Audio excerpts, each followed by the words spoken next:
வணக்கங்க. இன்றைக்கி சாமிக்காக என்னென்ன சமையல் பண்ணியிருக்கேன் பார்க்கலாம் வாங்க.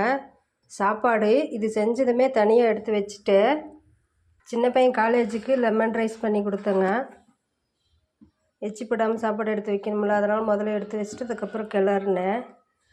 இது பாசிப்பருப்பு, கத்திரிக்காய், உருளைக்கிழங்கு போட்டு சாம்பார் வச்சுருக்கேன்.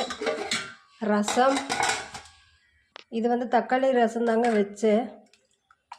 அப்புறம் உருளைக்கிழங்கு பொடி மாசு, இதிலிருந்து எடுத்து கொஞ்சம் மசால் போண்டா செஞ்சுருக்கேன். மசால் போண்டா கொஞ்சமாக செஞ்சுருக்கேங்க. அப்புறம் அப்பளம்.